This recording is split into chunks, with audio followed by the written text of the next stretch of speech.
search that, you'll get that there. Today's session is divided into two sections.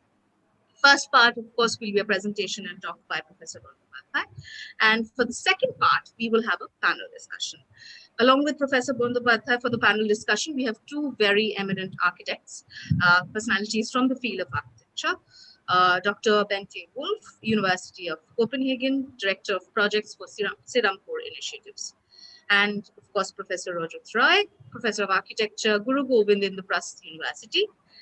And our very own Professor Manoj Chakraborty, who is the Director of School of Architecture and Planning at SMU, and also a conservation architect himself, will anchor the panel discussion. I can imagine this will be a very engrossing and interesting session. Kindly do drop in your questions. We would love to hear from you. We love to hear your suggestions, your questions, your queries, everything. I'm sure the speakers will love to answer them. Without further ado, over to Professor Chakraborty, sir. Yeah, without delaying any further, thank you very much, Wendrila. I would like to, before asking Professor Bandopadhyay to start, I would say a few words about the two panelists that we have particularly chosen for this. Is Rajat Rai, Professor Rajat Rai, who's a senior in our profession. He's now Professor of Architecture at Guru Gobind Indraprastha University in Delhi. And Rajat, as we fondly call him, I call him he's a teacher by birth, right? And Rajat is there with us. He has got extensive research being done on Hooghly in much earlier days when Hooghly was not talked about in terms of heritage per se. So I remember he made a fantastic report for the EU long ago. And therefore, I felt Rajat will be very appropriate to be a panelist in this session, along with Soumen, who knows each other very well because they studied together in the same Bengal Engineering College, which was earlier called BE College, and now it's called by a different name, IIEST, which has got much more centralized with a lot more infrastructure. But I think the pioneering research work done in those days were much more. And secondly, we have got Bente Wolf, who has been involved in this stretch of the river, particularly with Sirampur. Bente is an anthropologist, and she came to initiate a project in Sirampur, which is also on the riverbank, she headed an initiative called Sirampur Initiative, which is an initiative of restoration, community involvement, planning, etc., particularly with respect to Sirampur. And a couple of, quite a number of projects were actually restored, where I was also involved as a conservation architect in them. And she has been here coming and going and meeting various sets of people regarded in relation to her work. And I think she knows the landscape in her own perspective, in her own way from a distance, which is always a better perspective, I always say, because when you are into a procession, you don't know how big is the procession. And Bente had the advantage of looking it from the rooftop. So she always saw a much more, I'm sure, with regard to this heritage landscape, which is Hooghly heritage with a lot of settlements all along the river. And she is back with her final stages of work of Sirampur Initiative, which has become very, very successful and talked about across the globe, not only in the context of Calcutta and Bengal.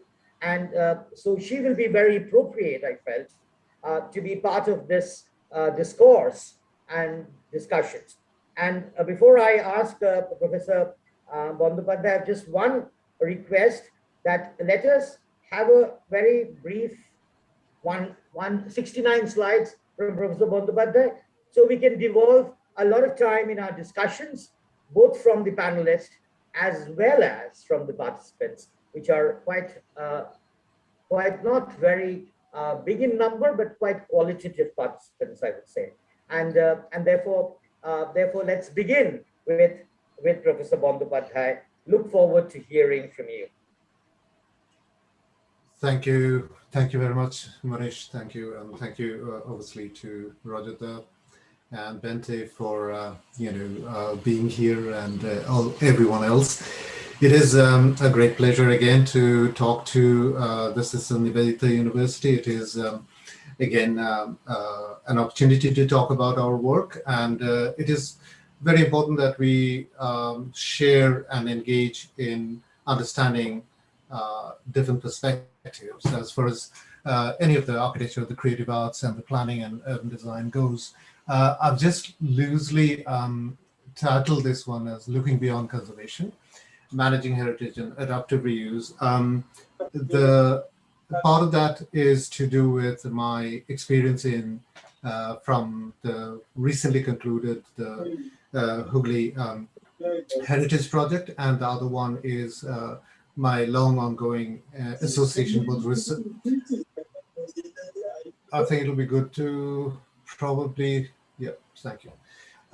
So one is to do with my work in Hooghly, and the other one is my long-standing relationship with and work we have been doing in Oman, both research and implementation work. Mainly I'm focusing on the domestic heritage, which is what I think is my concern in this particular case. I'm not talking about the special buildings. Nevertheless, I'll probably make reference to various special buildings as well. But on the other hand, it is important that we consider this issue of managing heritage and the proposition of adaptive reuse within the domestic architecture context. I will, what I'll talk about, probably many of you would, those who are initiated in the heritage areas and conservation areas would obviously know there are many issues which are contentious, but also ongoing debate is there, and there are certain acceptances as well. So if I just start with, we work in a team. Whatever work, research we do, we work in a team. And that's called ARCIAM, which is Architecture and Cultural Heritage in India, Arabia, and Maghreb. That kind of sums up the geographical extent of what we do. We have a team which we work with. Jamila is already here in this group. Mary Shepperson, who is an archaeologist. We have architectural and research assistants. We have various other anthropologists and other members, either as core members of the team or otherwise drawn in. And we do undertake work in different parts of the world. Mainly, these are the kind of areas which I think Andrila has already indicated. In India, of course, the Hooghly River region is something that we've been working with this AHRC project.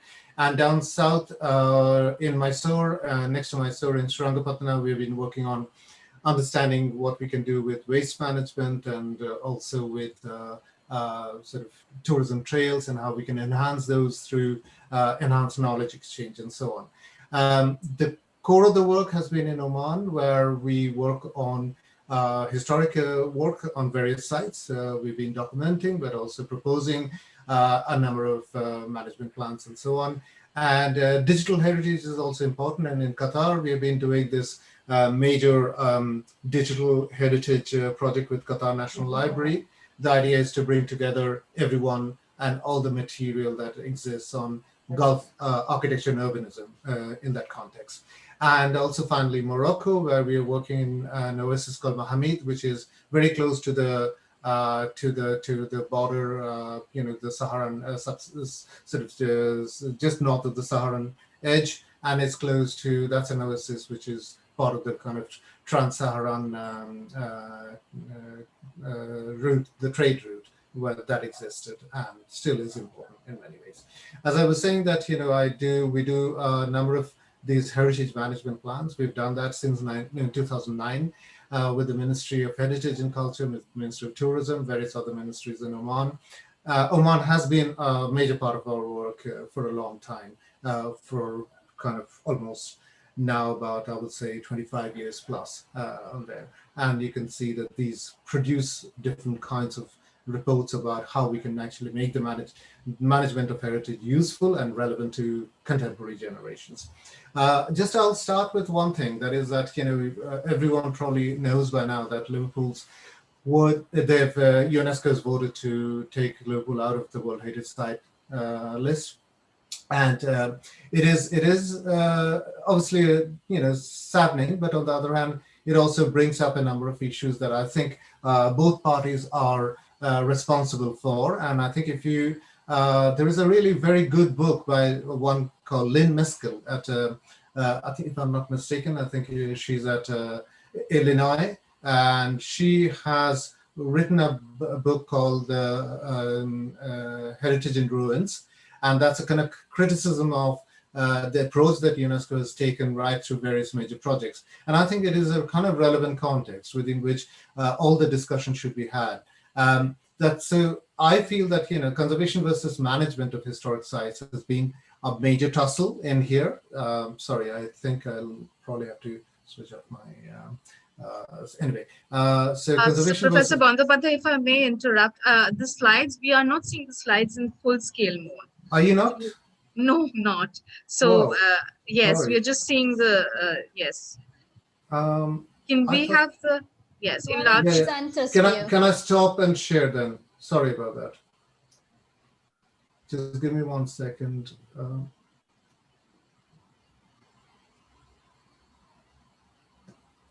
Okay.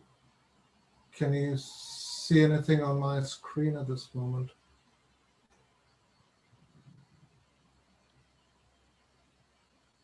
Can you see? Yes, but you need to give it in the slide mode. Yes. Can you see the first slide there? Yes. Okay. Yes. And if I go to this, right. Can you see the full slide mode? Now it's there. Yes, absolutely. Okay, brilliant. Okay, sorry about that. I don't know. You should have told me before. Okay, so I'll go through this.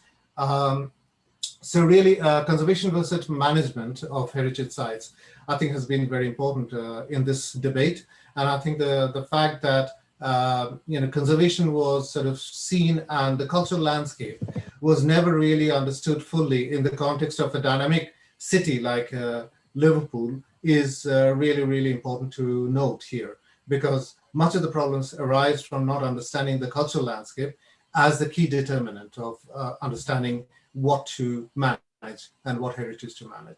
And I think the research, the multidisciplinary work has been undertaken in Liverpool quite a lot because of the extensive work that's been done on slavery to maritime aspects of the trade and so on and so forth. But I think that's quite an important part of what I should be talking about. Role of planning in urban architectural design, I think, is very important. We should not think that conservation and heritage management aspects is devoid of the issues surrounding planning and urban and architectural design, because they're central to whatever we do. Because at the end of the day, every environment, because of the changing population, demographics, culture, society, and so on, will have to actually change. And therefore, the notion of design in the broadest possible way is critical to all of this. And I think it's very important that we understand that in this context. And of course, the final thing and the foremost matter, I would say, is a stakeholder engagement and the whole politics of stakeholder engagement. And this becomes very important in the domestic context, where I think there are multiple owners and so on, where the politics of stakeholder engagement is crucial. So I'll just highlight this one, but I'm not going to talk about it. This is the kind of normal process for the World Heritage Site, and I'm posing the question that whether the Hooghly River region can ever be a sort of World Heritage Site. I think there are potential for it being becoming a World Heritage Site, but for that, I think we need to first and foremost understand it as an entity, and therefore as a cultural landscape rather than as monuments, as specific and disaggregated monuments. So we have to, the basic outline is that we carry out relevant research and background research. I think it is in our case, in the context of Hooghly, it is very limited and it is disjointed. I think developing comparable analysis is absent. Preparing the draft statements and so on, outstanding universal values. I would come to that one because I think that the local values actually underpin outstanding universal values a lot more than we often think. And then defining the relevant attributes and so on, obviously going to establishing authenticity, integrity, defining appropriate boundaries, that is, both the boundary of the sites, but also the boundary, the buffer zone and so on, and preparing descriptions and then preparing, the kind of compilation and so on. Now, this Hooghly heritage management strategy that we brought out in a couple of years back was part of one of the outputs of the Arts and Humanities Research Council project, which was led by Dr. Ian Magadera from Cultural Studies. He's from French originally, and has done quite a lot of work on the French presence in India. And we had a really big team, but the whole point was to bring together a strategy which would be developed and further. A new edition will come out in a couple of years' time, I'm hoping, which will have updated discussions and assessments of the situation. But that was mainly to do with really posing a strategy for the wider region rather than the individual entities. And not forgetting that obviously Manish has talked about Professor Rajat Ray's pioneering work in this area in the early 90s, if I'm not mistaken, or late 80s, when the first one of the early intact proposals on the Hooghly River region was prepared by Rajat Ray and others. And also there is the Danish and the Dutch work, and the Danish work has come to really good fruition with Bente's involvement and the kind of the Danish government's involvement, the National Museum of Denmark's involvement in there. So there's quite a lot of work within which we are putting this particular thing. And this is just a representation of where, on our website, if you go on our website, you'll find more details of both the Archeam works, but also of work that has been done on this particular work. As I was saying, that Ian was leading the project. There were various other contributors to it, and we had a huge group based in Chandanagar and in the Hooghly River region, mainly based out of Chandanagar, really, because we felt that was really a helpful base from where we can tackle the work. And as a result of that, and this is a slightly different work from normal research projects, because what we call today in the UK as impact work, there's a lot of this is actually happening as impact work. That is what changes we can make and bring to the location, to the locality. So one of the key things that we have now established an intact chapter, the Hooghly chapter, which is and is holding regular lecture sessions, a series and so on, especially leading up to the Christmas. There were quite a number of excellent lectures done. And also there are a number of other outreach projects happening, really to empower the stakeholders in this whole process, and to understand how we might be able to help in different dimensions in different ways. But that is ongoing work. But as you can see, there's a large number of this group are really about what we have been able to bring together in Chandanagar and in the Hooghly region itself. So the main work is impactful work, but at the same time in the management strategy, what we are trying to do is to understand that and put that in the context of existing work. And we are looking into the Hooghly corridor and how much of that should we consider or not.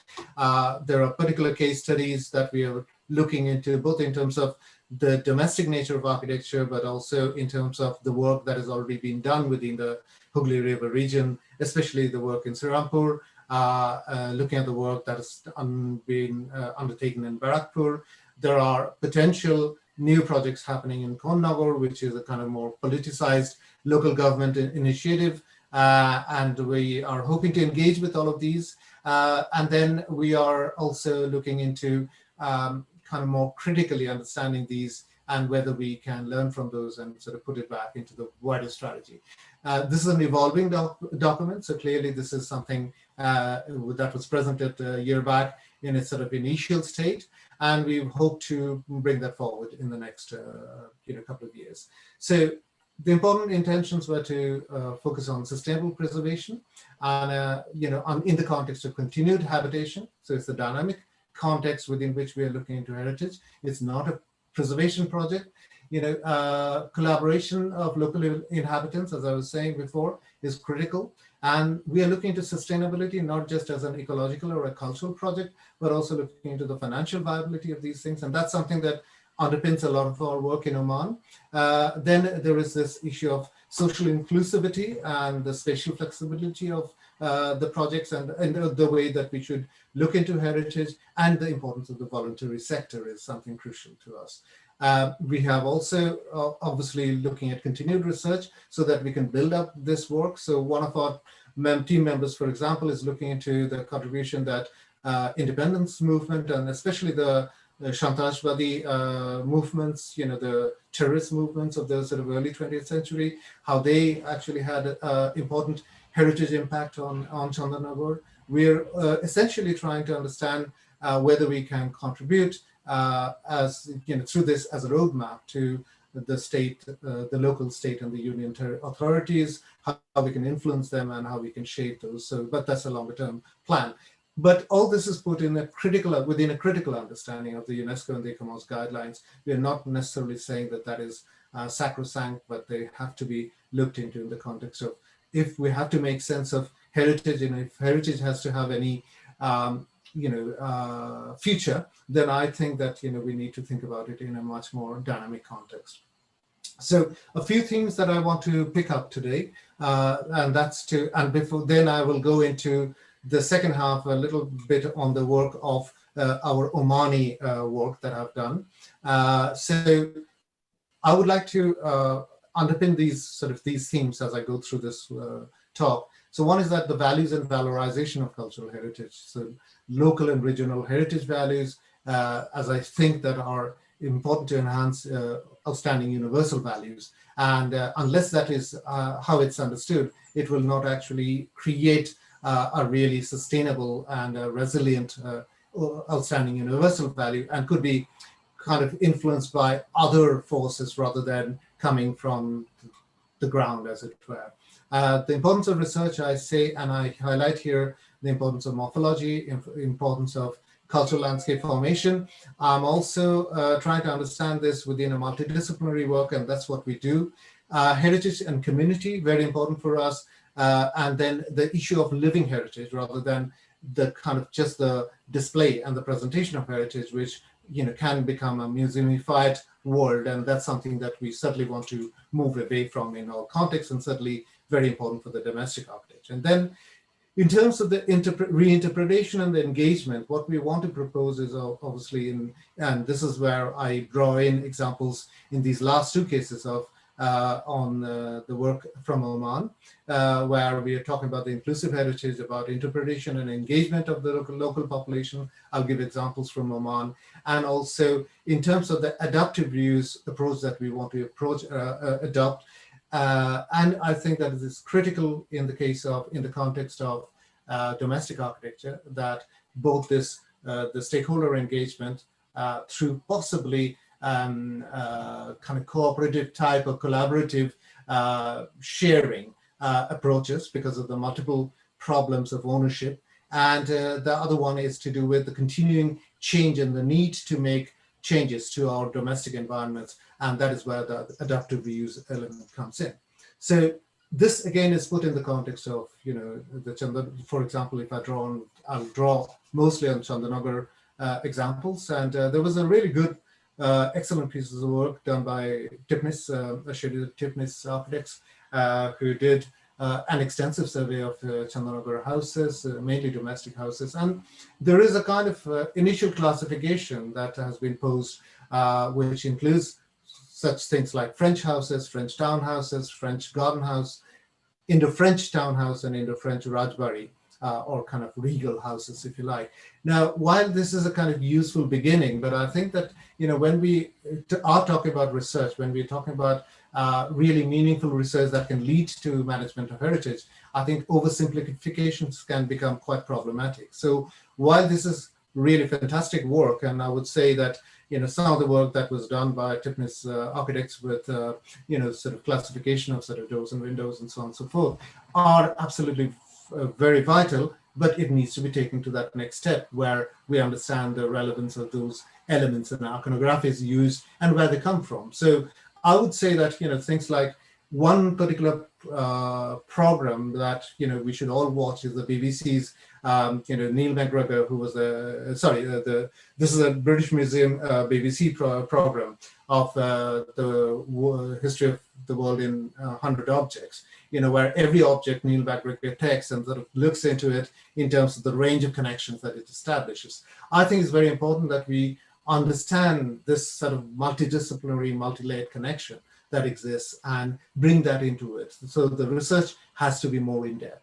And this I speak mostly in the context of a very hybrid expression. And again, everyone of us who are probably there assembled will know that it is an incredibly complex architectural expression. So you've got columns which are not necessarily just a very faithful expression of Western Corinthian column or a Ionic column or or a Doric column. There are kind of incredible varieties of that, but also at the same time, there are a number of arch forms and so on which are coming from a range of directions. Let's not forget that we have just finished, as these places grow up, we just finished a strong Islamic influence, a period of very strong Islamic influence. So therefore, those things are persisting. There are innate other Hindu and Buddhist cultural influences that are coming, there, as well as the kind of more innate sort of, local cultural influences that have always been present. So you get these incredibly hybrid kind of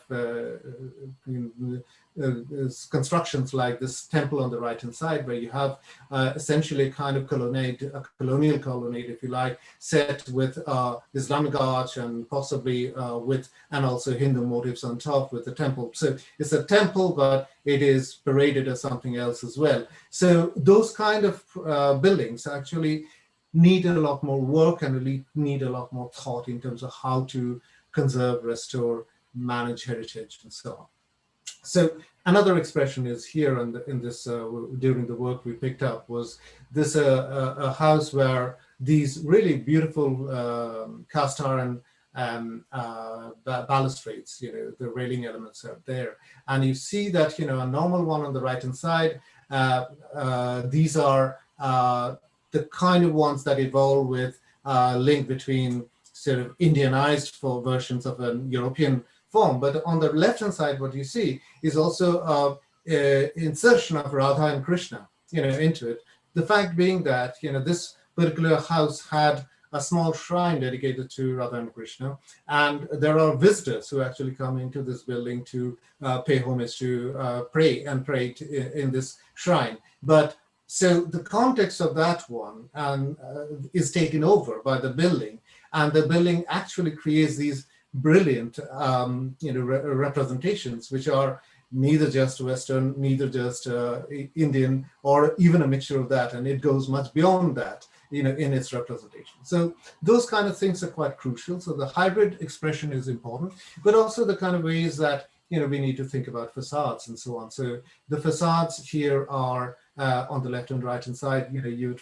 see that the facades have multiple elements. They are complex composition. They are not necessarily following any of the standard patterns that you would normally find in the Western context.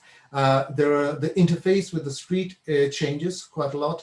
The entrance changes in its location and its positioning, also by how it's accessed, but also let's not forget the rock or the rewalk, which is where it comes from, the kind of sitting area, which is quintessential to most of the residential architecture of the Hooghly region. But also when these houses have over a period of time evolved, and those rocks have actually evolved in the function too. So you have the structure of possibly the Durga Puja, the Durga idol, being kept here, for reuse later on in the year. But on the other hand, there is a much more domestic setting on the right-hand side. So these things where even a simple use of a particular sitting area is changing because of different types of use and different times of the year. But at the same time, it is evolving because of the changing needs of these domestic settings.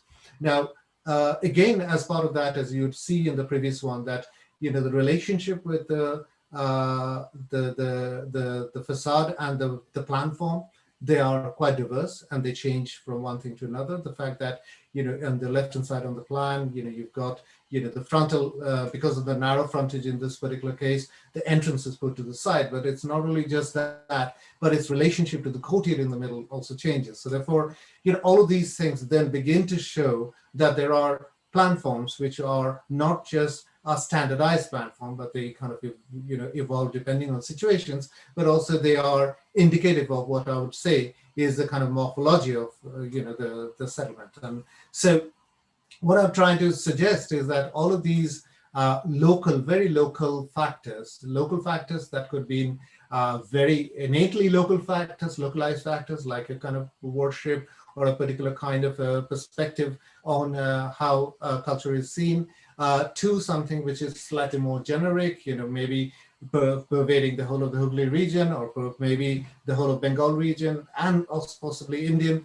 All of those things are relevant, and all of those things begin to interact with different doses of Western architecture. And that's not just French architecture per se, but there is a wide range and a variety of influences coming through, depending on who is taking it and when. So we have this, and unless we actually understand this importance of this, understanding that from the local perspective, I think the outstanding universal values that we would be suggesting would actually be deficient in that way. So I'll now move on to the next one. So as I was saying, that the courtyard has got many purposes. Some of the courtyards are mainly for creating undertaking domestic work, and it has evolved, and with families with changing financial fortunes and so on, it has become divided, subdivided, it becomes kind of very complex. But essentially, the courtyard has been also a way of reorganizing and organizing two worlds. One is the outside world, the front end, and the back end. And so if you look into the range of courtyard organization and its relationship, they vary quite a lot. Sometimes you have got a direct entrance to the courtyard, and then you have got courtyards, you have much narrower entrances to the courtyard, so therefore suggesting a much more private world, if you like. But then you have this sort of Thakur Dalan, or a major worship place, where you would probably have the Durga Puja or other celebrations and so on a regular basis. Now, these courtyards are, as I say, related to the front, i.e. the street and the front end of the building in different ways, and therefore they carry different degrees of privacy and publicity, if you like, and showing different kind of forms of access and all. So what I was also going to ask in that previous one is that whether it's possible, therefore, to ask those simple questions of the French and the Indo-French townhouse types, because on the left-hand side and the right-hand side, while they are incredibly, slightly different, but they are not incredibly different in terms of the roles and the work that the functions they perform. But on the other hand, they are not really so easily classifiable as a French and an Indo-French townhouse. So it needs a much more complex understanding of that. And therefore, that's why I was kind of putting up these images where we have the Thakur Dalan, which has got different manifestations of it at different locations and relationship to the main courtyard. So another thing that I would like to say, and I've alluded to just before that, is the morphology. The issue of morphology and the nature of change is quite important for us. So for example, and I'm coming back to where I come from, very, very close to me, two houses, one where I am and where I live, or where I am the next door. Both were done into sort of slightly different phases in the 19th century and the early 20th century. On the left-hand side, where the original house was actually around a courtyard. So it was a courtyard house, a domestic courtyard house with no indication of any kind of Western influence at that time at all. But then in the very late 19th century, early 20th century, the facade was added, which was this front part of it, which was a very Palladian structure. And the next door house was actually constructed new at that time, very early 20th century, 1901 to 1911. That was a construction period where you have sort of a very clearly Palladian sort of facade and an organization of rooms and buildings with a narrow front space and a larger back space.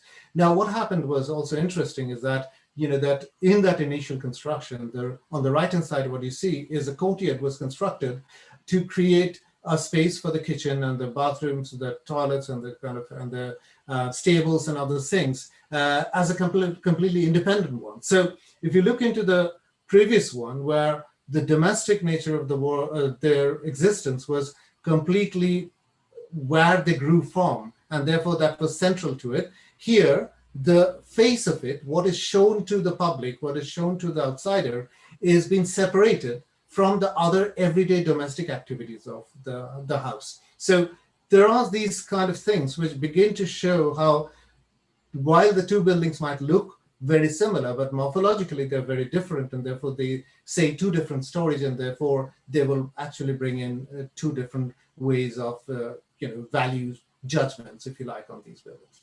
Now, the next thing that I want to go into is the cultural landscape aspect. That is crucial for me, because I think we have, for so long, and Archaeological Survey of India is probably the main culprit in all of this, but I think all our conservation courses have been doing this over and over again, is to look into buildings as isolated pieces of monuments.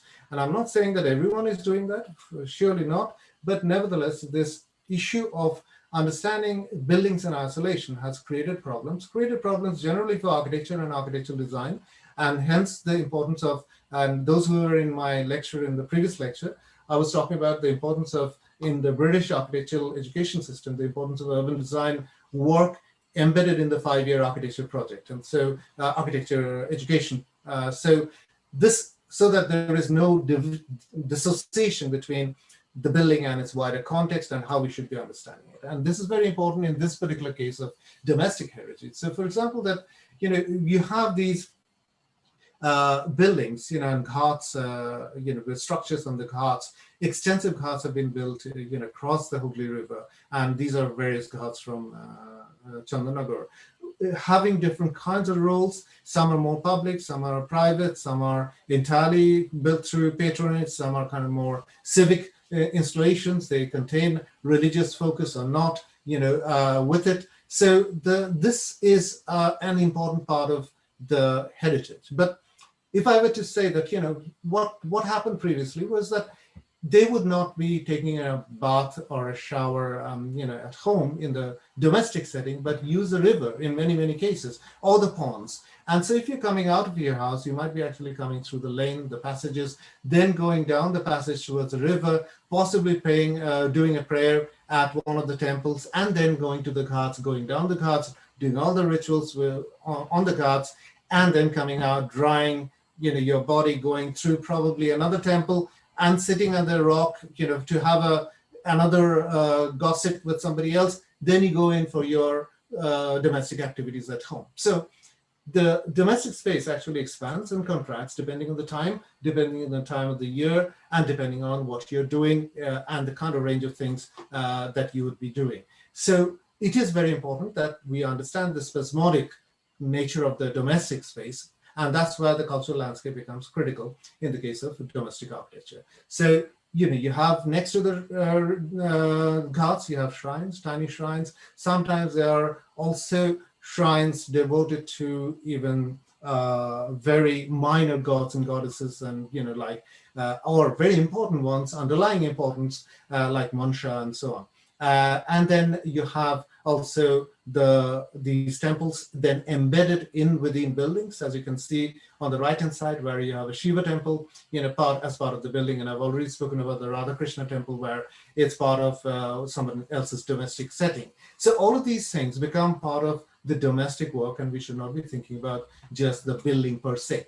And this, as I said, that the rock, the rewalk, where it comes from, the sort of the lounging space outside, because it provided a kind of slightly more comfortable environment to sit down and talk and gossip and get the kind of the gist of what's going on around your world and who is doing what in whose house. All of that comes out in this rock, and that sadly is kind of disappearing for all sorts of reasons. And here, Nalin, actually one of the sort of local stakeholder and a great worker and activist, she pointed out this one, which I took a photograph of, where this thing is now stranded on the left-hand side in front of a house which is being newly constructed. But some other cases, they still continue to work feebly there.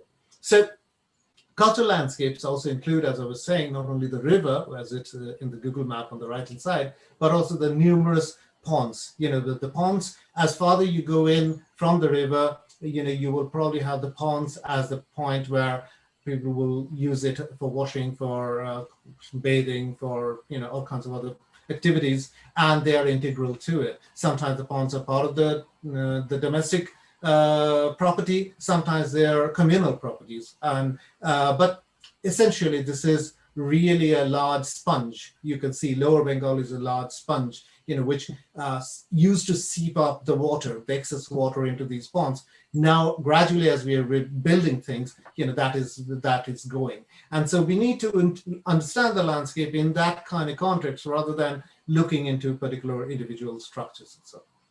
So, but these kind of cultural contexts also impinge on other contexts, like wider political issues and so on. So, for example, historical political evidences. So, Nandadal Mandir, very well known in Chandanagar, is, and sadly was, sort of so-called conserved, way back in the 1950s, as I understand, with a layer of render. But we forget that it was actually a terracotta sort of encrusted temple. I'll show some examples of that just in the next slide. But the fact that this was the site of attack, by the Lord Clive when he was attacking Chandanagar, and the cannonball hit the rear end of the structure, as you can see on the bottom, is something kind of puts the two worlds of the domestic landscape and this sort of wider international political landscape together. But also we need to note that this Dochala temple, the kind of two-folded sort of roof system, does not actually conform to the actual temple. Inner sanctum is separated into a single-story structure. So it's again typologically slightly different, if you like, from the previous, the other example. So this cultural landscape then goes, as we grow, we have to think about the wider townscape and how the cultural landscape informs the wider townscape, and at what point should we dissociate parts of that and from each other. Okay, so the next thing I would like to talk about is this sort of role of the community and the heritage management process and the living heritage and innovation. What I would like to emphasize is that in all of this, what I'm trying to say is that, sorry, I think I'll just go to the next one just so that I know. This one has been misplaced. So, as I said, the inappropriate management of certain buildings like the Nandudal Mandir on the left-hand side, which actually had extensive terracotta decoration, as we know from other evidence, and also there are little bits of it which are left, that those things have happened to many other buildings. The fact that, even today, it was thought that it would be nice to actually put some marble in the front, on the deck in the front, and on the steps is really a problem, that somebody will have been influencing these things. And unless we actually go into that level to influence them back, it is not going to actually work in terms of, our conservation. But what I was trying to say is that the domestic architecture, the very important thing about the Bengal situation is that, collective ownership, multiple ownership of many buildings make it impossible almost to identify one single owner, which is a dominant way of actually dealing with heritage and conservation of sites. And one of the things that we think that has worked in our case in Oman, certainly, where there is no dearth of multiple ownership, given the Islamic sort of structures of fragmentation of land and property and so on, that it is important that we understand it as a collective measure, that it is seen to be a cooperative, it is seen to be sharing profits rather than having a sole access to a profit. And that way we can actually maintain a lot more structures than we are currently able to maintain, because many of the structures are going down even as I speak. So our approach to this whole management of heritage is that we look into the past, we are in the present, but we are actually dealing with the future.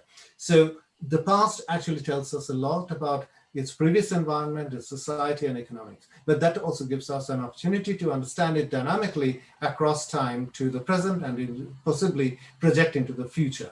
And also in the case of the Middle East and Oman, we have looked into the kind of present problems like oil crisis to crisis with expatriate labor to all the kind of things that would be coming into it. And then we are proposing, as I say, on a larger scale, on a scale of a cultural landscape, master plans and looking into cooperatives, and we are looking into costs and revenues, which is what I'm going to talk through for the next remaining little time. In this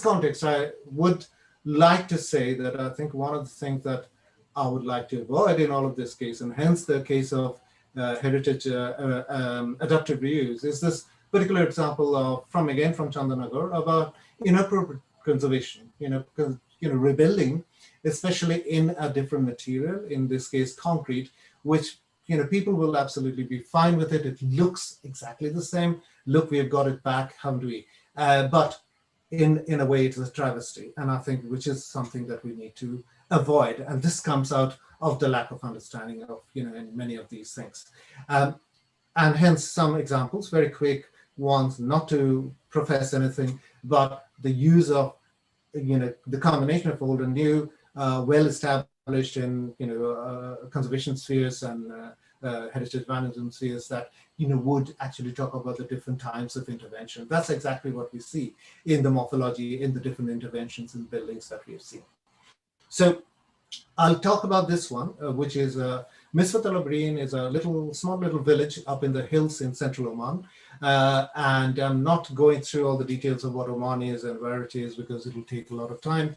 But we, as part of this was part of Ministry of Tourism, and now it's part of Ministry of Heritage and Tourism. But Ministry of Tourism commissioned us to do, first of all, a documentation and a study analysis, and then a proposal for how to actually manage heritage within this sort of heritage historic context.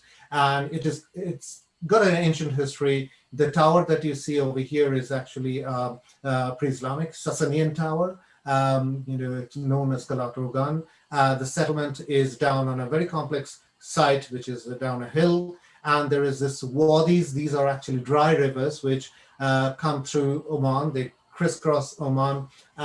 They bring down all the water during heavy rainfall, and sometimes it can be incredibly heavy rainfall.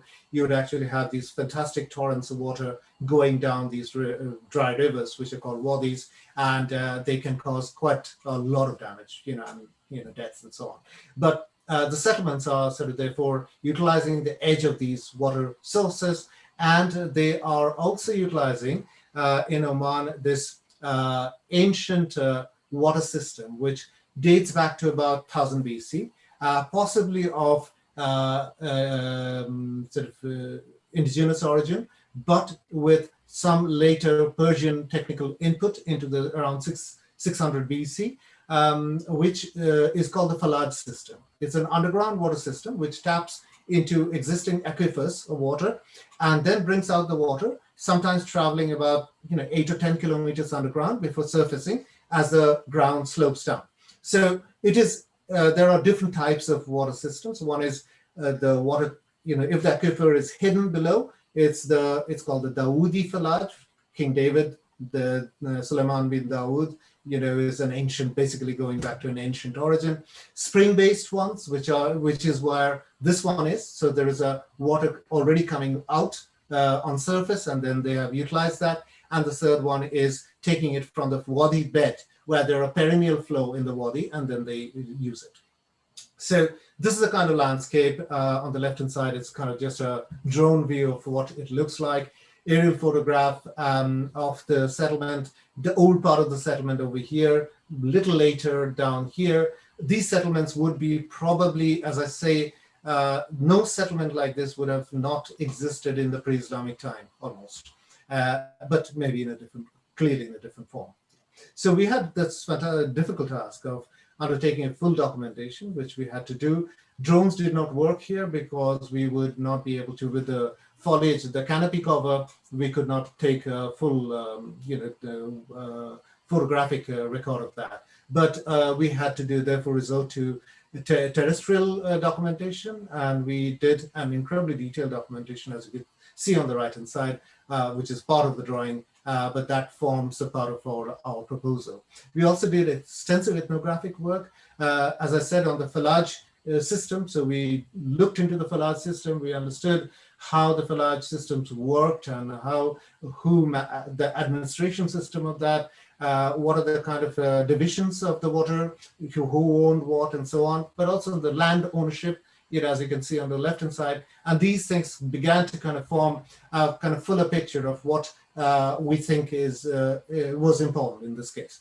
But also, the other thing that we developed successfully in this case is a cooperative. There was a company that already existed, and we, as mediators between the local community and the ministry, because the Oman government didn't have any regulations about creating a cooperative or an NGO of that form. So we actually worked with them to develop a structure. We suggested that, what should be done to it, and we also looked very carefully at the structure of a cooperative and how it might work in the context of Oman, and how those things would evolve over time. So at one point when we started this project, there were 5 families who were members of this cooperative. Now there are 50 families who are members of this community. So that's a really good progress on that front. And I think that has brought about a lot of the conflict resolution that we were looking at. We obviously worked very closely as we developed the master plan, the management plan, and so on, looking at a wider perspective, not just the small little part of this village, but a wider thing. And we presented that work at different points to the local community to get their feedback, and that was really important. But at the same time, we were very keen on looking into this energy and the waste reuse. Sustainable energy reuse was quite an important part of it, and the agenda was to bring it out of the wider intention is to bring it out of the grid, if we can. So that's the kind of proposal that went in, and we wanted to look into micro, say, energy generation, for example, in the foliage systems, in the water channels. One can actually put these smaller turbines, which could actually create micro energy generation, and then that could be stored. These days, the battery systems have become a lot better, so we can use that. And as I was saying, that we looked into the whole, so that being the village here, we looked into the kind of whole context, the wider context, but also looking into some of the problems. We wanted to break down the visitor location arrival facility downhill, where then it will allow the traffic movement to work better. We spent a lot of time working on traffic and kind of working on what will work for the local community and not. During Eid festivals, there are a huge number, like this week in that village there will be hundreds of vehicles, and it's impossible to control. So those were the kind of things that we were looking at. But we were also looking into very carefully assessing the tourism products, the investments that will go in, the capital investments, and the tourism products that we can generate that will actually bring the revenues, and looking into amortization over a period of time. So looking into how, and we think that typically about 7 or 8 years, if you're taking in, if you're sort of taking a loan, if you like, on a general level, where that has to be amortized on a soft loan even, it takes around 8 years, 7 to 8 years to beginning to break even and then to make a profit. So one has to factor in a longer term proposal for making these heritage management projects work in that sense. So now then after that, the downturn in oil prices came, and we were told by the government that, look, we can't do anything. You've got to do your stuff. If you want to take this project forward, you've got to engage with a public-private partnership. So this was effectively the first public-private partnership in Oman. that we were involved with and implementing. It actually, in the master plan, we looked into both its contemporary needs, as I was describing, but also the historical way that the settlement evolved. The original settlement, the entrance currently is from this end, from here, whereas the original settlement entrance was actually down a donkey track and then coming to a souk or a market at the bottom of the hill, and then entering the settlement from this end. So we wanted to kind of look into both, we can't change this, of course, but at the same time to recognize how we might actually be able to recognize the front end, if you like, what was once the front end was also part of that. And looking very carefully into tribal structures, looking into the different tribal groups, activities and so on, and the traffic, as I said, we started to develop these, the master plan proposition. Also keeping the issue of privacy, which is in the Islamic context, a very important thing, keeping that intact as well. And we looked across, pretty much every piece of, space that would need to be looked into.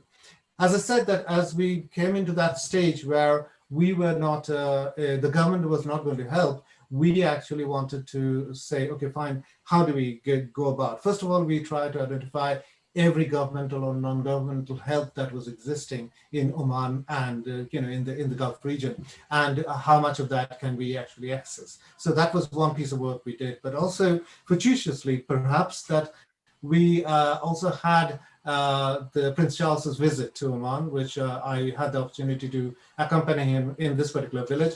There was a lot of discussion that went beforehand, but we took that opportunity to create the visibility of this place. So the visibility was quite important. Unless we say aloud and unless we show, nobody knows. So therefore, it is quite important that happened. And also there was a Kuwaiti prince who was there as well, which created a fantastic, especially for these extreme sports. He's one of the proponents of extreme sport, and he was there too. So these things then made it possible for the Bank of Muscat, which is one of the major banking institutions there, to come out and say, well, we will fund partly with our CSR scheme, but it will be only a small amount of money. So we said, okay, fine, we'll do a phase one.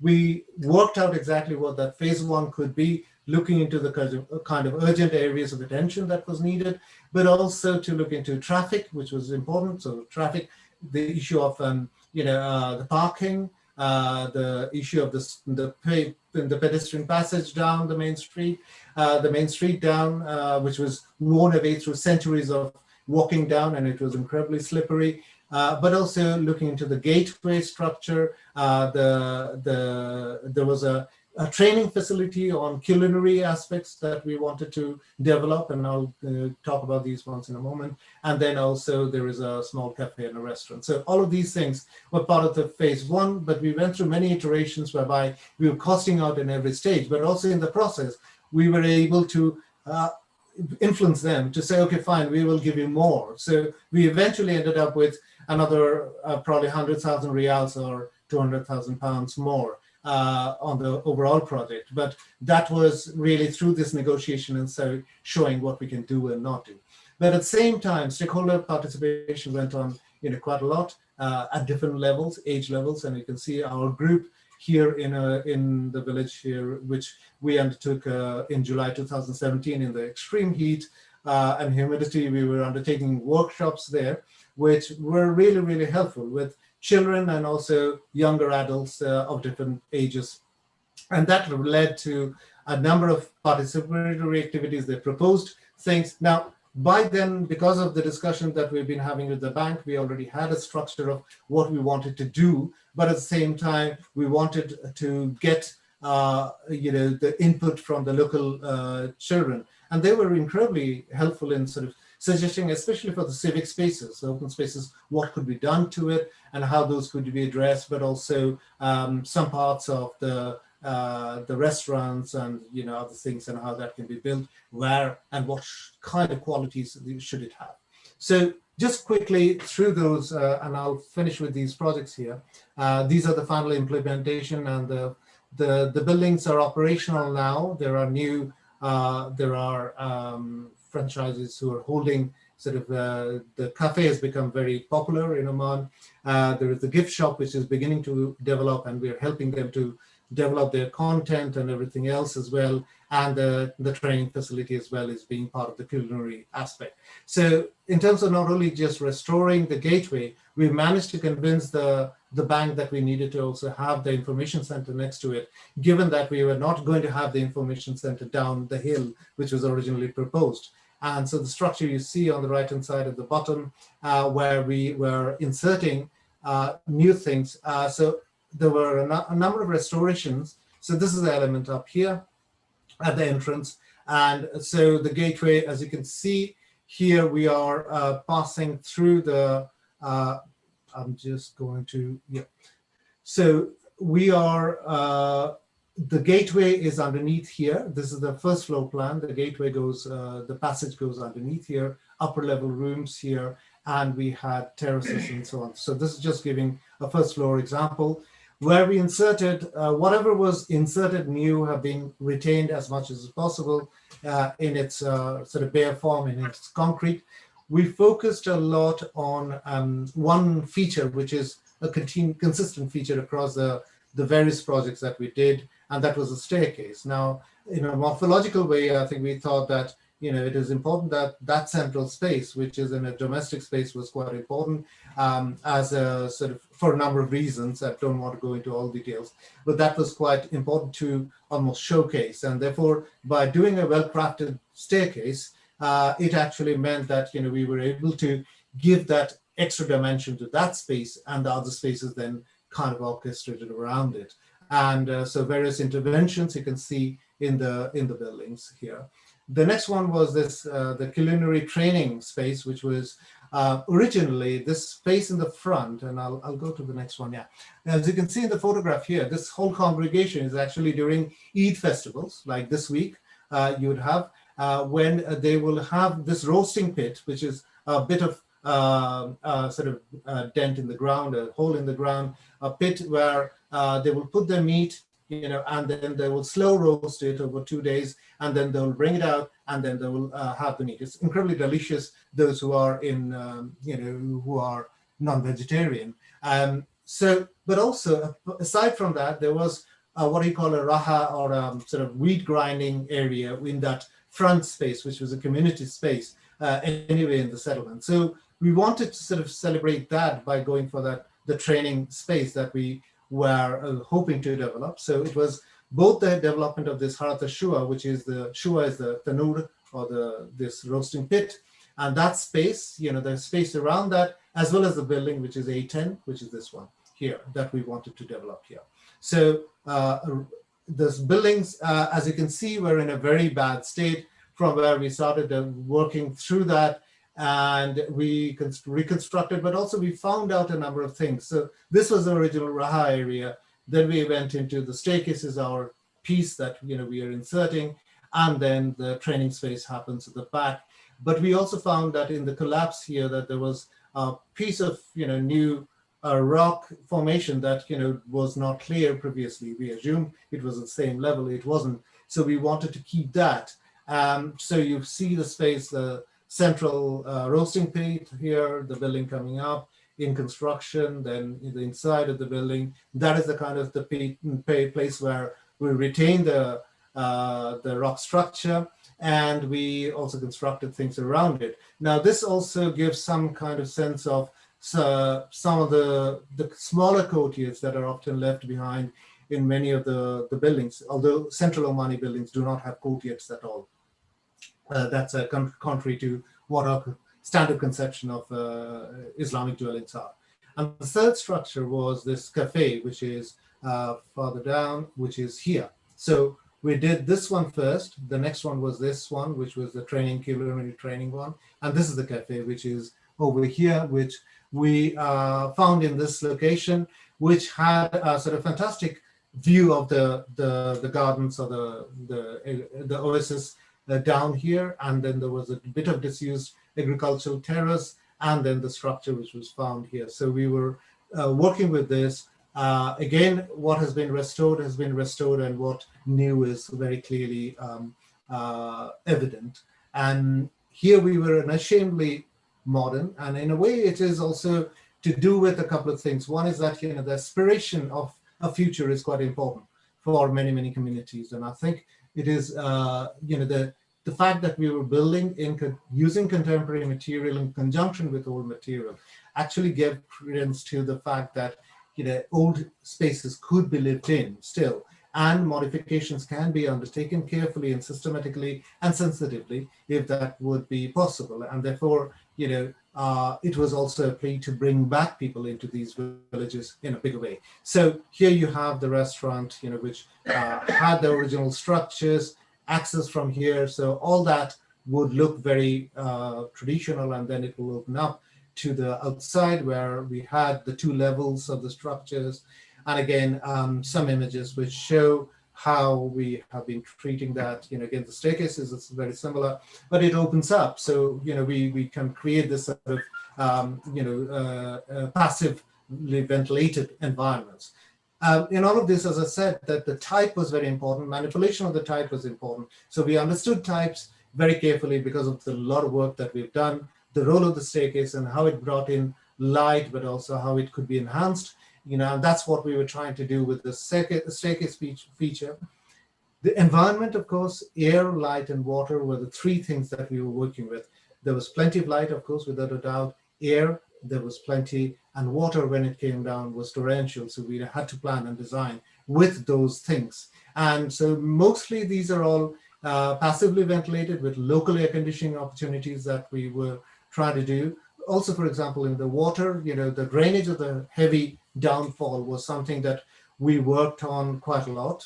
For example, here in the cafe, this was a kind of feature which took the water down and then down to the gravel bed and down another spout down to the lower level of the agricultural terrace. On the right-hand side, in this information place of the gift house, gift shop, where we actually used the existing openness of the rock cut, and then we diverted that. It is not fully complete yet, and we are still working with them to make that fully happen. But that is what we were looking at in this particular diagram here, that it is in place but has to work now. So, and the other one is about creating that atmosphere of bringing in the outside in is quite an important thing about architecture, because that is how the context becomes realized. And in this case, by creating these other elements, inserting an element like a kind of very simple reed pergola, actually it throws the shadows, and by throwing the shadow, it actually makes the topography come alive. Without the shadows, the topography is dead.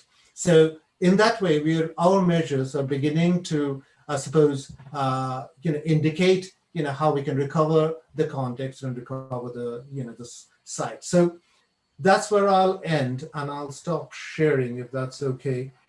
So the basic points that I'm trying to make is that, first of all, we need to think about cultural landscapes, and I think it is also very important that stakeholder engagement becomes a much bigger issue than just lip service to it.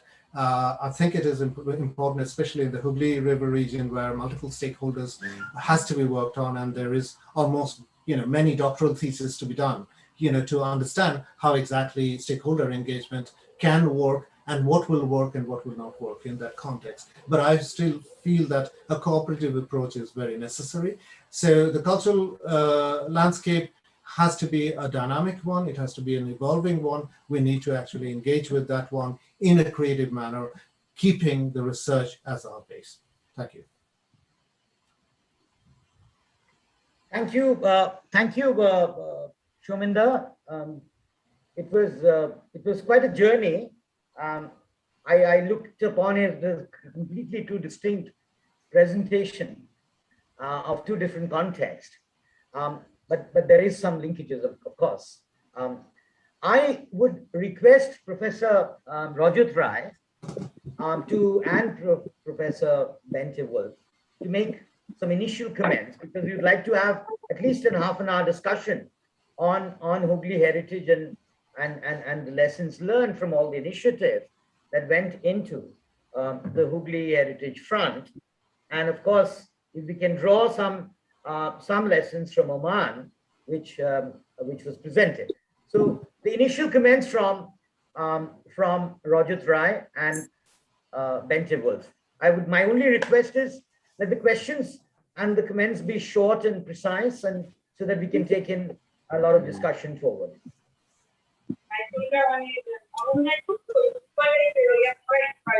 Yeah, can you please unmute? Can everybody unmute, please? Yeah, Rajatha. And Rajatha, can you just be visible as well? Yeah. And everybody can be visible, actually. It makes a lot more easier. Yeah. Yeah, mute. Unmute yourself. Unmute yourself. Okay now? Yeah. Yeah. Unmuted? Yes. How much time you give to, I speak too much. I talk too much. How much? I'll cut you short. That's unfair. Tell me 2 minutes, 3 minutes, 5 minutes, 2 minutes, 5 minutes. 1 minute. You make your initial comments. Okay, Yeah. okay. Let it be a half an hour news item. Well, thank you very much for calling me. And in the context of Hooghly, if you say, it makes sense that I enjoy what's happening. But I come from a very personal position because I have, what do you call, worked in this area. Didn't really work. I sort of engaged myself in this area so that I can actually talk about it later. I just want to make some initial comments regarding this. I got a chance here. I don't know what it calls me. What I want to say is, let us just look at this, the huge heritage enterprise, and starting with outstanding universal value. I believe most important thing is beauty. Unless something is beautiful, it stands very little chance. Now, if we say Miss World, Miss Universe, and then Miss Earth, and so on, they are beautiful, but every human is also beautiful. That's the pointer. Then, to establish the outstanding universal value, or in any case of heritage contestation, there is a question of observing, understanding, and analyzing it. What I observe now is that the frameworks of analysis, on one hand, they are standardized thanks to this converging competition environment. I don't want to talk about the various political layers it introduces, keep that aside. Now, these various frameworks are very standardized frameworks. Most common framework is history. Beauty is not really a framework in explicit terms. It's a kind of underlying. Now, if you allow me, in context of history, I have had a very peculiar experience. Please allow me. The Calcutta Municipal Corporation Heritage Committee had set up a 5-category, 5-aspect framework. And I landed up there, and suddenly, and I saw there was historical, social, cultural, and architectural styles and history. I went on ground. The one building was listed heritage. Next to that stood another building, very nice, very beautiful, but not listed heritage. What transpires is the committee has historians. So for them, historic value comes from history itself, right? Very legitimately. And they are very sort of legendary historians. Now, I go there as an architect. My mind is architecture, and I'm talking about historic value of architecture. History has problems. Number two, architecture itself. When it is analyzed, usually the architectural analysis is limited to stylistic analysis. And some people do typology, as Soumen is talking about. So that also is incomplete. Then comes your cultural, landscape, and social analysis. Now, all these aspects come from various disciplinary directions, and then they're put together and they go into a document report where the documentation itself has another tremendous value. The quality of documentation in the presentation has another value. So you come from a place and you reorganize it into various sort of, let's say, structuralist way, various factors, and identify all those factors, and then put it together in a convergent whole, but you cannot really converge. So under that circumstances, I have some personal cynicism I have developed And as opposed to, then I look back on Hooghly, what I did, I am finally able to get to the problem. And if you want me to speak later, I'll talk about it. I want Yeah, to. this is an initial comment. Yeah, you should divide I'll your relate. comments I'll between relate it to initial his and Hooghly later. also. Yeah. Yeah, please make an initial comment so that there's others who can participate. And that would be Please, nice. please. Bente. The most important comment I've made. And if you want to anything on Hooghly, if you have time, I'll make my personal experience. Can you just summarize? I think you mentioned about the outstanding universal value and how that is kind of structured. Let me summarize. I look at this heritage thing that is happening. It's a huge, big enterprise. It's a very large enterprise. And it is very it has its own rules and formulations and various of its layers, which somehow for me, it is, I'm not preaching anything. For me, it defeats the thing in a certain way. I can detail it out if you have later on. That's my problem with heritage. It's going on and on and on. A huge enterprise. Rajatha has a problem of a structured way of looking at heritage. Yeah. Bente. Yes. Can you hear me? Yes. Good. Yeah, I'm not an architect. I'm not a historian. I'm an anthropologist. So I see it very much, the whole thing from the people perspective. But taking the term of beauty mentioned by Professor Roy, I mean, looking at architects' work, it's always so beautiful. And when it's in Oman and far away, it's even more beautiful because it also looks so simple. You have this beautiful place and you can turn it into something even more beautiful. And people have this old inherited water system and they collaborate and they make a cooperative.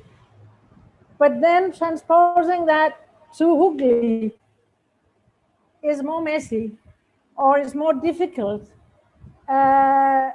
because yes, I agree. We have outstanding universal value in Hooghly, definitely, because where else in the world do you find a place with these kinds of architecture and telling that particular story about history of Europe and India trading together, Europeans coming to a place which was already a world trading center. That's why they came here. You don't have that kind of place anywhere in the world. In West Africa, you had the slave trading fortresses, European, but you don't have that local architecture together with the European architecture and all those middle forms. But as you rightly said, Dr. Soumen, it's disjointed. It's disjointed, and how do we present it, or how is it to be presented? We all know that it's a connected area, but it's difficult to present.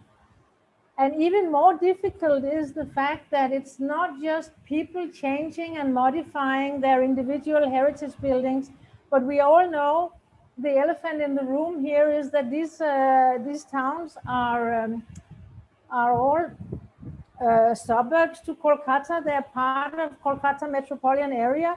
We have huge, big residential blocks coming up. We have huge, big government blocks coming up. So it's a very different setting. And the way I tend to see it more and more is that it's a matter of urban development rather than simply preserving heritage. It's urban development and not necessarily related to tourism, or at least tourism may not be the main driver, but urban development be the main driver. And to go back to the term of beauty, I think what we did in Serampore was that we could realize that the planning process, making this beautiful plan and then implementing it would not work because we were up against these concrete blocks coming up all the time. So what we did was we started restoring, and by actually recreating, as you said, Professor Roy, some of that beauty it became inspiring even for local citizens, even for local politicians and for bureaucrats, covered by being visible. You mentioned visibility, Dr. Soumen, yeah? Here, visibility was created through the local press. The Telegraph, the Hindustan Times, so on and so forth. And after the buildings were restored, visibility was created by ordinary people on social media, spreading that vision for the area. So by somehow recreating some beauty in the local urban landscape, some of these high-rise buildings were not built. They were shifted. Their locations were shifted. Like a motor vehicle office was shifted to another position before it was even built. Other concrete buildings were demolished by the district magistrate. So instead of starting with the plan, because so many tourism plans have been made for Hooghly, yeah? And so many plans. So rather, we try to recreate some of the historic beauty of the area, and then the government and citizens, they jumped on the train, and we achieved what we could. It doesn't look as beautiful and as coherent as what you just presented, Dr. Soumen, from Oman, because Serampore is a modern town. It's a modern city. It's part of a metropolitan city. But still, yeah, I think I made my point. It's difficult to compare, but we can still compare. Yeah, I think Bente and Rajudha. I think Bente, if I'm correct, where is more concerned not on the outstanding universal value per se, but it perhaps will grow over a period of time. But it is very important that how the conservation of a place like or different places in Hooghly needs to be perhaps a preferred form of development. And I think that because that is really taking away, the current form of development is really taking away the cultural value, which we still feel has an outstanding universal value, but it's an erosion. It's in a constant erosion, and that erosion perhaps will remain unabated if initiatives in the field of conservation viewed not as a purest sense of the term. That's why I like the presentation talking about beyond restoration. I wonder whether Oman's examples will be really considered restoration by the UK standards of conservation. And I would like to hear your comments on that. As UK sees conservation in a rather museum, not at all beyond conservation when it comes to restoring a building. So I would prefer that how I would take that Bente mentioned that how conservation can be looked upon as a preferred form of development. It's a modern town. Most of the towns in Hooghly are modern town, and therefore how we can sail the boat together for mutual benefits, because examples of adaptive reuse and many other can catch the attention of the drivers of development. And I think that is a very important, crucial part of taking on board, and in the process to teach what is a good restoration and so on and so forth. I fully agree with Rajudha, but there are others who can come in. Rajudha mentioned about big enterprise. Well, in Hooghly, there are big enterprise really coming in. The other side of the river, there are huge development which are taking place. But development per se is not anti place. Development is always welcome, but how we make connections, how we learn, and how we coexist is I think is a very important challenge in the context of third world or a developing situation like ours, or be it in Penang or any other places, where it is very important that how we kind of coexist and take the agenda, which are mutually inclusive, I would say, for the betterment of the place and the people, is a big challenge, which I think is to be harnessed in its full potential now or never. Yeah, I would like to perhaps see people from other participants. I could see Shangomitra Basu, my teacher in IIT Kharagpur, my master's, and I could see Sonia Gupta, I could see Pooja, and many others who would like to see this presentation and make their comments as well. Rajudha.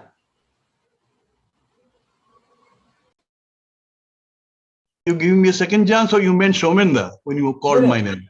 Yeah, please. Soumen will hear us, and then yes, yeah, he said a lot. Now, so I think it will be at some point if I can get a chance to respond to sure.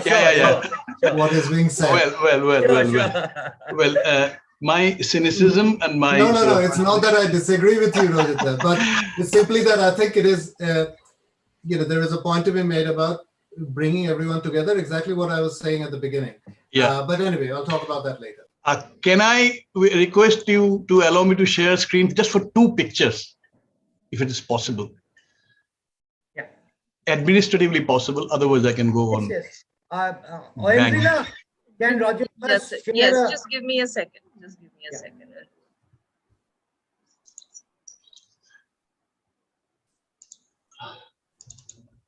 Yes. I think Professor Roy will be able to share your screen. I can? Okay. Yes. There's a window option or whole screen option here. There's there's a window option, yes. Whichever picture you want to share. Yeah, I got it. Are you visible? Is it visible? Not yet. Not yet. Should come. So, arriving. I'm sorry for this.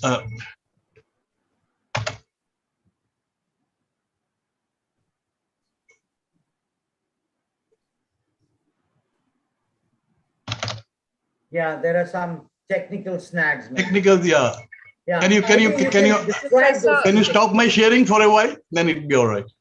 Just stop it. Okay.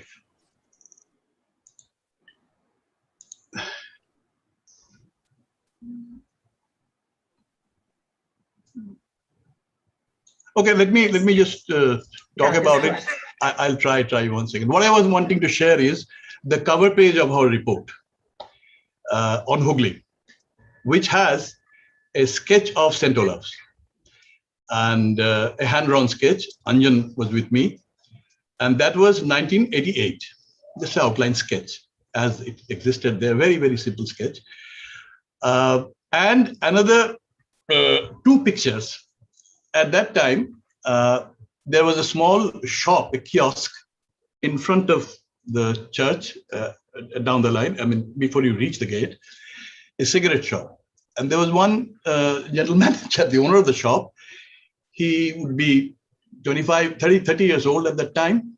So since 2 souls were going around there with camera and just looking around, he called us and see, Dehul. He took out 2 models made with cigarette packet paper of the church. One was a red model with that brand, and another was a golden model. So see, I've done this. And he was wearing a lungi and a t-shirt. Just that's the picture I remember. We took, and then the report also. And first time I went to this place was in 1973 or 3. I think, no, 70, something like that. Well, I'm from Calcutta, so I'm an outsider, but I'm not as outsider as an UNESCO representative. And I had a special chip on the shoulder because I'm Calcutta, the big brother heritage, and these are the smaller heritages. So we had the chip on the shoulder. But that time, I didn't know anything of this. I had an Alpha Click 3 camera with which I shot pictures of Bandel Church window silhouette and St. Olaf's Church and few other things. And I felt the place, which was different from Calcutta. What I mean to say is, among all these frameworks, which lead on to intervention through those gateways, in terms of historical significance, in terms of architectural significance, in terms of very detailed architectural significance, very personal. For me, I would feel very hesitant to go back to Sri Rampur because it is not exactly nostalgia. It is the value of the first-hand experience, phenomenological matter, which is not history has no place there. Any sort of complex dimensions of cultural knowledge has no place there. But what I see, each component is part of all these disciplinary analysis in any case. But that experience is possibly the unique experience, which has a value for me, which is still different from the local resident. They have another one. Now, there are multiple local residents, as Benter's little article so crisply brings out. That experience is of a very typical value, which is, I think, of utmost importance. And it varies. When I go there, Calcutta, somebody goes from Banaras, somebody goes there from New York. They're all there, have their own experience. I'm a tourist, they're a tourist. I have gone to Soumen's house in Chandanagar in a different perspective. Gone to his place, gone to the Strand, came back. At some point of time, after that in 88, I was still trying to understand what is the difference between Dutch colonial Thakurbadi and French colonial Thakurbadi and Danish colonial Thakurbadi. They're all classical Thakurbadis. So this splitting, I went through it. We studied morphology of these towns, trying to prove what is the Dutch morphology, Chandanagar information, is Chandanagar morphology. I got into this big rut. I have done conservation projects, then I realized hard work, what Manish does. All these things somehow is, for me, it's a, I won't say problem because I cannot challenge the good work that is done everywhere, but it misses my point. That phenomenological framework, if you want to say academically, that experience is something of very high value. And that includes everything, the Bihari labor to the Panwala to the building church. And they know Dutch or whatever shit. That's all. That's of utmost importance. Yeah. How the interventions are going to affect that is for me, very dreadful thing to imagine. They will be very high quality in themselves, and they have their own theoretical issues to restore or to conserve or to shine it. Or Martin's Pagoda, should it be? I don't know what is done to that. All the trees should be taken out. Yes, there are practicalities and some kind of sensible issues. However, that experience is the primary thing for me. I'm sure Can I say something? Yeah, can I make, yes, please. Yes, please. Okay. No, Rajendra, I don't think that there is any, and precisely when you said beauty, I thought that, is it beauty or is it because beauty is to do with eye? And, you're not talking beauty, you're talking about the phenomenological aspect, which is atmosphere. Later on, but the system suffers from beauty. That's my complaint. No. My problem is that I don't think that that exists anymore as such, in all the spheres, and we need to get the right friends, to get the right people together. So, for example, that there are historians and then there are historians. So there are historians who are very much schooled in the structuralist way. Then there are post-structuralists who are taking different takes on it. There are also these many stories which are actually becoming part of many heritage studies in many parts of the world. Now, my problem in India is that we have compartmentalized education system, and B, that we have many massive egos, right? we do not work together. So for example, if you say that, and I absolutely agree with Bente that it is not a tourism related problem. It is neither a heritage related problem. It is about human development. It's about urban development. It is about settlement development, I would say, and that includes all these kind of things. But my problem there is that, whenever you speak to a planner, because if we say planner, or they will say, no, this is our area. You can't actually come into it. No, we can come into it because we are also human beings. We have, as you say, Rajat, rightly, that I have an experience of, making that model, that Pan Biriola was going to give you. So unless we have this interdisciplinary work and we are genuinely accepting interdisciplinary work, knowledge will not develop. And unless there's knowledge, I think we will be working on purely instrumental approaches. And that's what we have been doing. And we are doing in many cases. I'm not saying everyone at all, no. But we have to create a situation whereby this phenomenological content that you're talking about can be discussed. It is part of the discussion, and it can it will not find its way into a physical representation in a restoration, perhaps, but it might actually be a recording which will be lodged in that building, or it might actually become part of a film. It can be all kinds of things, that's all fine. But we have to accept that this is this landscape. And that packaging is also a point of contention. For Rajuta's information, I remember perhaps it's the same stall, Rajutta. That particular man, we wanted to put some grill so that the church premises is more visible, because that part of the end, he used to sit in that tea stall, pan stall, used to sit on the left hand side of the church. Now, now he has just gone diagonally opposite, because we wanted to do the grill. So the grill has been installed. He has shifted himself from in front of the church to the left to diagonally opposite, but he exists there. But that shift might put you into a nostalgia trip. But that is something which that is also a change of place. He has been diagonally shifted. But I think when we are talking about a town in terms of its scale and size, I think that particular shift or relocation is acceptable for the context. But we should be particular that such so-called beautiful development in the name of conservation often lands up into huge, large-scale disposition, and I think that is of course not to be encouraged and tried to be minimized. But we are trying to tackle an area where there was no concern about old structures. There has been incessant destruction about old buildings and places. Along with it, all the memories that you talk about is also erased. So the onus of conservation movement, if I may say, which is gaining such an importance in the context of India, is this, that it has to be protected. And I see personally, one of the way of protecting this conservation is to get into a deal with development,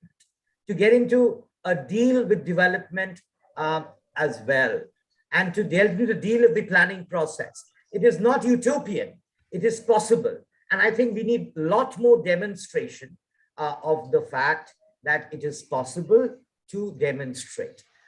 Because I don't see a future where everything is hunky-dory and we does a very flexible dossier and these things are protected on its own. And I think that is where the real pinch lies. And I think that is something which cannot be ignored.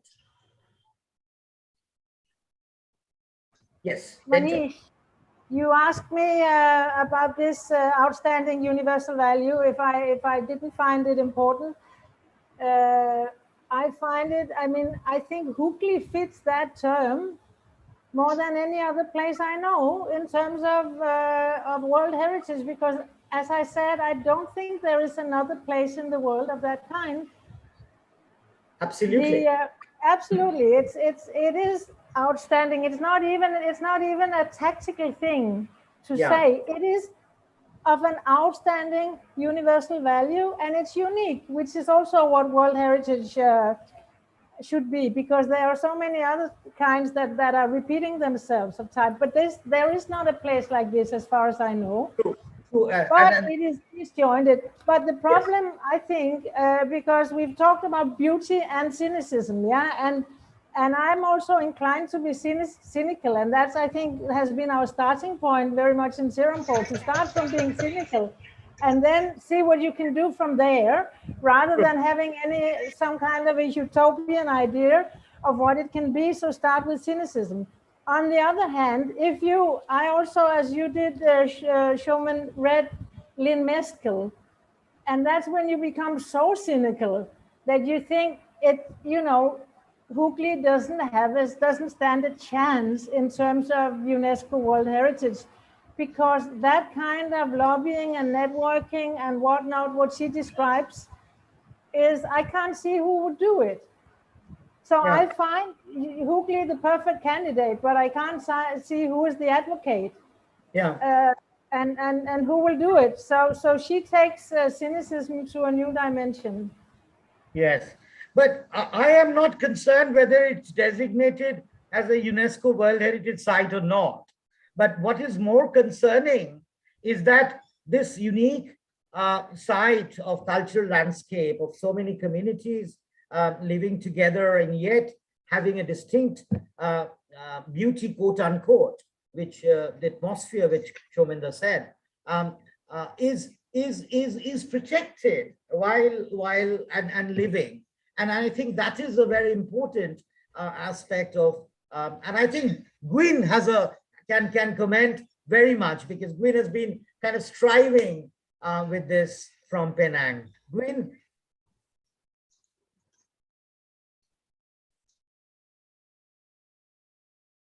Gwyn, so nice to see you again. You're unmute. Yeah, they just let me unmute. Great. Yeah, Penang I'm not that convinced by UNESCO listing, though. I would say that the OUV is a very interesting guideline, worth actually getting back to every now and again to set your mind in the right direction. I love what Benti says about Serampore it's an urban development of which there is a very interesting heart with a great history.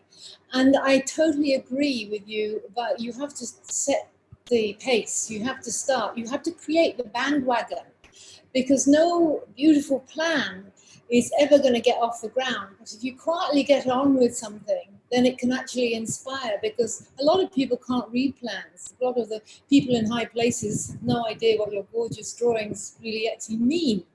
But if you can see it and walk around it, touch it and almost taste it, then that really gets people enthusiastic about what you do. And I just love I have seen the project in Oman before. I think it's through a Prince Charles organization. It's absolutely beautiful. I just love the way that the light plays and the materials and how the modern and the old work together. And I think if you put that in a bigger context of somewhere like Serampore, and don't worry about UNESCO listing, that's for the politicians to think about. You just keep going. Using UNESCO is quite a good guideline, but don't get hung up over it. And get on with some good urban development. That's my bit. Yeah. Changumitradi, are you there?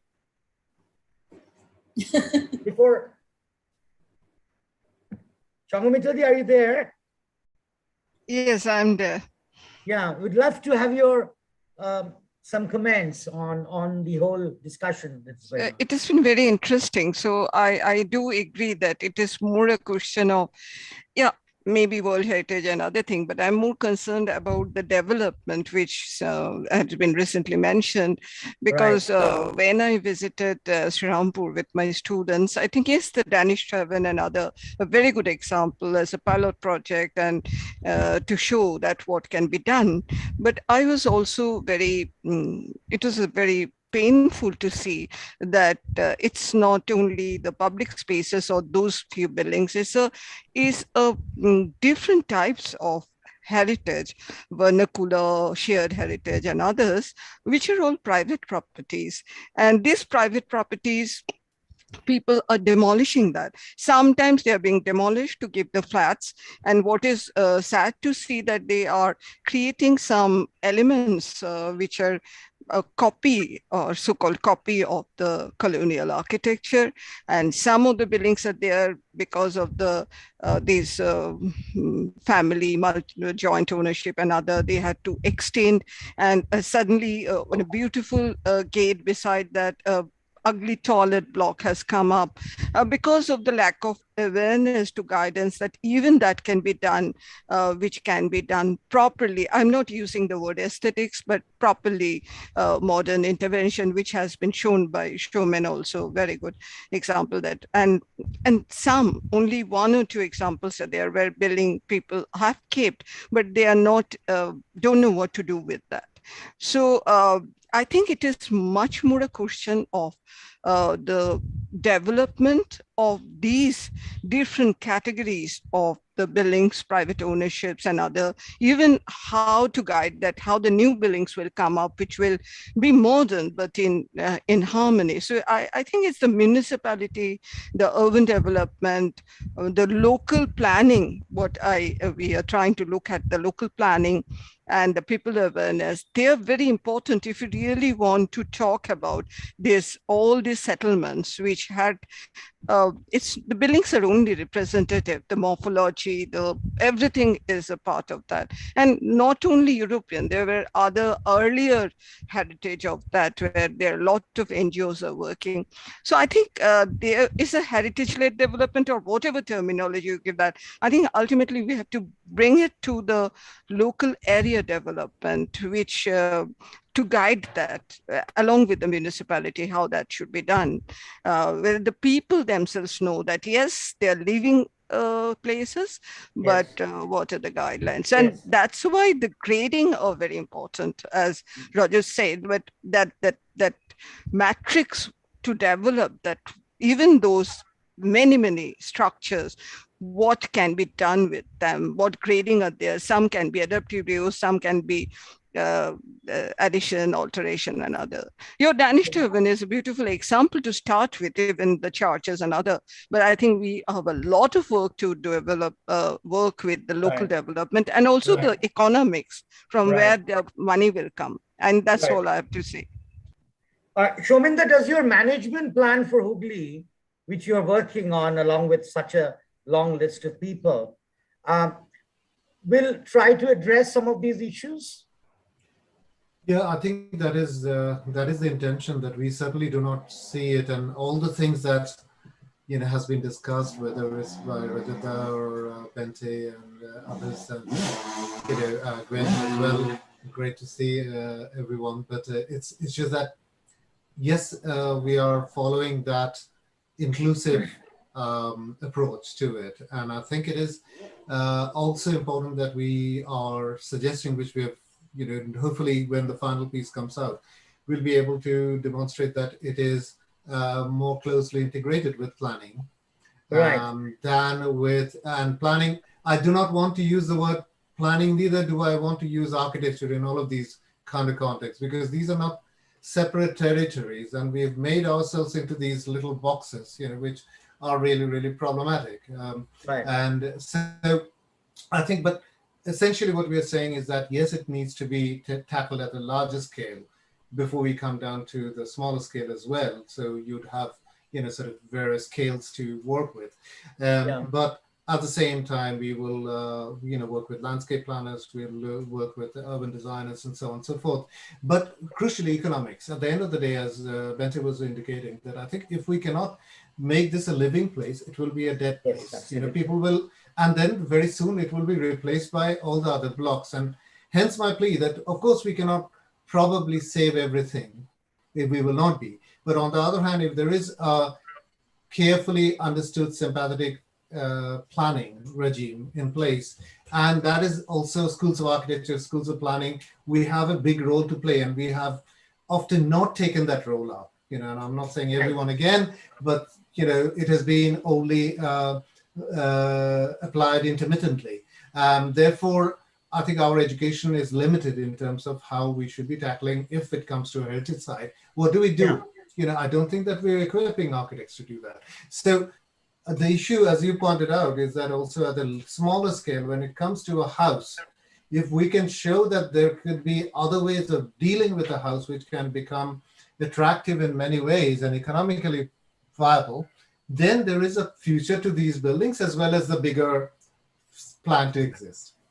Yeah, and I also liked how the public, it was a PPP model of financing such projects, which was also, I think, is perhaps a better alternative, because the government, by and large, has been increasingly not spending on projects which are not determined to give returns, and all over the world, I would say, and therefore perhaps this kind of model of financing such projects, which are otherwise doesn't happen, will perhaps be a way forward, isn't it? Can I say that I think it will bring benefits? It will Yes. bring returns. If only we look at it, first of all, as I was indicating, that I think we have to give it time for it to become economically viable. But the economics is one part of the benefit that it will bring in. What about the other benefits of social benefits, of health, well-being benefits, the benefits of education, loads of other things that, and, of course, the beauty within inverted commas, I would say, the experience of the space. I think those are all benefits that have to be added together and present it as a value judgment, as a value proposition, because otherwise, if we say to the government that it's only going to give you 200 rupees, then it's not going to happen. Can I request everybody to put their video on? And before, I think we are already at 8 o'clock, and we have been discussing this for quite some time now. And so that we can have a group photo together, that will be great. And also, can I ask Oendrila, who is from a background of English, who is anchoring our show in a way, if you have any questions with regard to this discussion, that will be great before you kind of close today's session. Oendrila? Yes,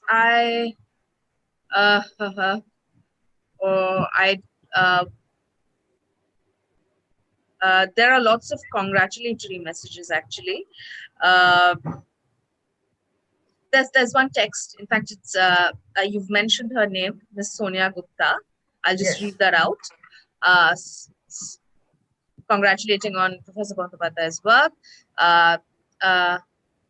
2 points to draw attention to, she says. Community participation is vital, but how far is it applicable for the Hooghly River of Cultures project, given the heterogeneity of immediate stakeholders as compared to MISFAT? Right. No, I was more, because everybody can see that, I was more interested to hear if you have a question emanating from this discussion. That would be great to hear. I'm just enamored by you wanted to ask my opinion, right? I'm just enamored by the whole discussion. So much, brainstorming pouring in, and I was just thinking, if this was a physical session, we're missing out on that. This is what I constantly kept on thinking. If this with Gwen Jenkins, her ideas, and Dr. Wolf and Professor Bandopadhyay and Madam Shangumitra Basu and Professor Roy, everybody, it's just so lively. I just think that not just for people studying architecture at Sister Nivedita University, this session is something that every student of architecture should listen to, because it has so much of value addition. All of you, so much of value. If you worked in the field, that's what I take away. I'm not an architect. I know nothing of it, but there was so much to take away from. And what Dr. Gould said, the human development index, not the beautification, nothing regarding the. It was heartfelt, and I think that is what this thing will be etched in my memory. What a wonderful discussion, and thanks all I of you could for see some great more participation. people. If anybody has any other question before we wind up, with last words from Rajendra. Anybody having any other question? I could see Claudia, I could see Yamilia, Cecilia, Shumdatta from Shobon, and Shudipto, Paul. Anybody else would like to put in a comment before we close down? Paul, nice to see you after a long time. How is this? Paul has worked in Miss Fatala Brain, doing all the hard documentation work with various others. I think, Claudia and Jamila, obviously Jamila and Claudia are both, working, we are very closely working on everything in Miss Fat. Paul is, hi Paul. Hi Paul. Paul, yes, Paul has spent, your brother. Paul has spent, Basho is my brother, yes, absolutely. And Kullani, I could see a combination architect. Yeah. Ikshita, my colleague. Shudiptada, hello. Hello. Can you Shudiptada put our video on? Shudiptada is the same classmate as Rajat's classmate. Great. So officially, Oendrila, over to you to say the session closed. I will just take a picture in my mobile. That's yeah. Smile.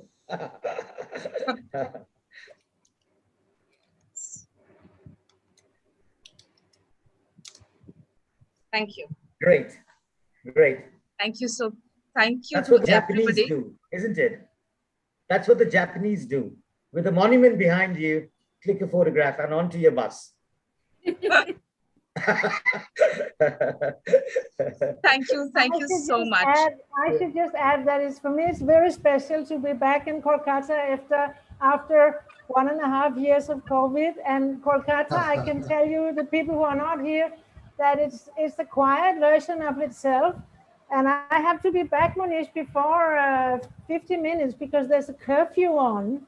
So just to let you know that Kolkata is not, it is its good self, by a good old self, but it's also different, but still it's great to be here.